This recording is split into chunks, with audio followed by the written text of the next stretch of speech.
दोस्तों, दक्ष प्रजापति ब्रह्मा जी के मानस पुत्र थे। वे सृष्टि के प्रमुख रचयिताओं में से एक थे और प्रजापतियों में अत्यधिक सम्मानित स्थान रखते थे।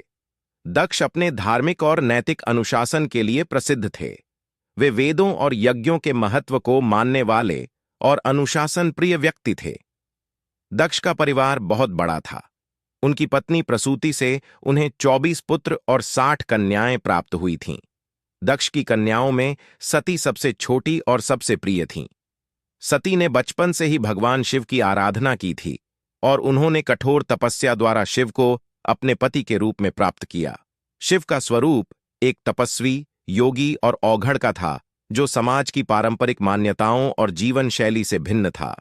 शिव का यह अनूठा स्वरूप और उनका अनुशासनहीन जीवन दक्ष को स्वीकार नहीं था।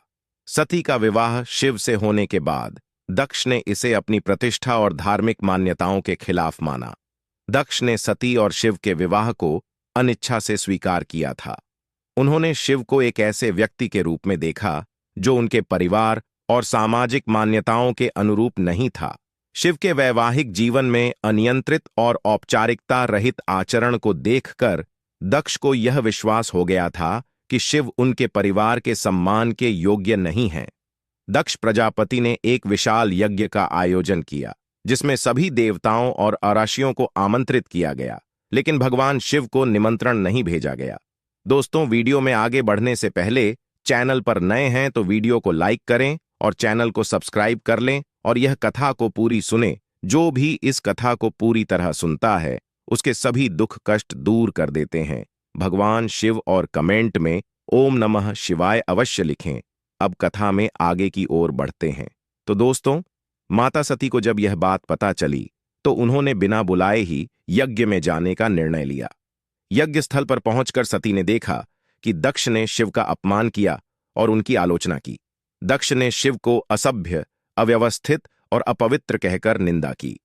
सती अपने पति का अपमान सहन नहीं कर सकीं और अत्यंत दुखी होकर यज्ञ की अग्नि में कूदकर आत्मदाह कर लिया। जब भगवान शिव को सती की मृत्यु का समाचार मिला तो वे अत्यंत क्रोधित हुए। उन्होंने वीरभद्र और भैरव को उत्पन्न किया और उन्हें दक्ष के यज्ञ को नष्ट करने का आदेश दिया। वीरभद्र और भैरव ने यज्ञ स्थल पर पहुंचकर भारी विनाश किया। उन्होंने यज्ञ में विध्वंस मचाया और दक्ष का सिर काट दिया। यज्ञ की समस्त व्यवस्था तहस नहस कर दी गई। यज्ञ के विनाश और अपनी मृत्यु के बाद दक्ष को अपनी गलती का एहसास हुआ। उन्होंने भगवान शिव से क्षमा मांगी। अन्य देवताओं और आशियों ने भी भगवान शिव से दक्ष को क्षमा करने की प्रार्थना की। वे जानते थे कि शिव का स्वभाव क्षमाशील है और उन्होंने शिव से विनती की कि वे दक्ष को क्षमा करें और यज्ञ को पुनः स्थापित करें। भगवान शिव ने अपने स्वभाव के अनुरूप दक्ष को क्षमा कर दिया। उन्होंने दक्ष के सिर पर बकरे का सिर लगा दिया, जिससे दक्ष पुनः जीवित हो गए। शिव ने यज्ञ को पुनः स्थापित किया और उसे पूर्ण किया। इस घटना के बाद दक्ष ने शिव के प्रति अपने दृष्टिकोण में परिवर्तन किया और उन्हें सम्मान देना शुरू किया। यह कथा अहंकार के विनाशकारी परिणामों और क्षमाशीलता के महत्व को उजागर करती है। दक्ष का अहंकार और शिव के प्रति उनकी नफरत ने न केवल उनके परिवार को प्रभावित किया, बल्कि एक बड़े धार्मिक आयोजन को भी विनाश के कगार पर पहुंचा दिया। यह कहानी यह सिखाती है कि अहंकार और द्वेष से प्रेरित कोई भी कार्य असफल होता है और विनाश का कारण बनता है। भगवान शिव का व्यक्तित्व इस कथा में स्पष्ट होता है।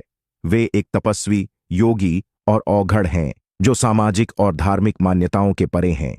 शिव का क्रोध और फिर क्षमाशीलता उनके सार्वभौमिक और दयालु स्वभाव को दर्शाता है। शिव का स्वरूप सभी विरोधाभासों से परे है और वे एक समग्रता का प्रतिनिधित्व करते हैं।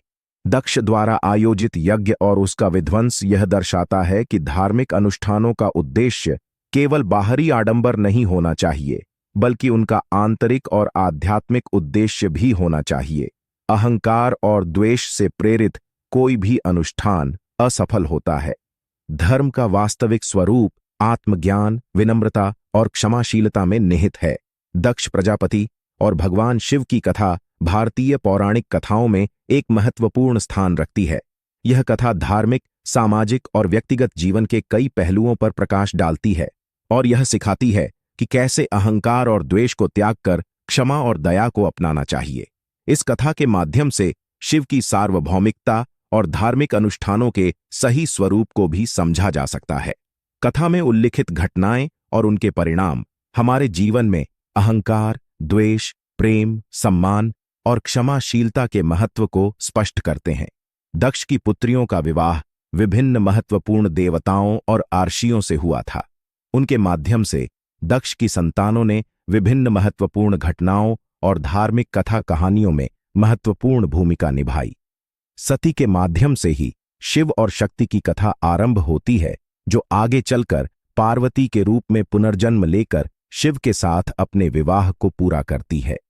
सती ने अगले जन्म में पार्वती के रूप में जन्म लिया, हिमालय और मैना की पुत्री के रूप में। पार्वती ने भी शिव को अपने पति के रूप में प्राप्त करने के लिए कठोर तपस्या की।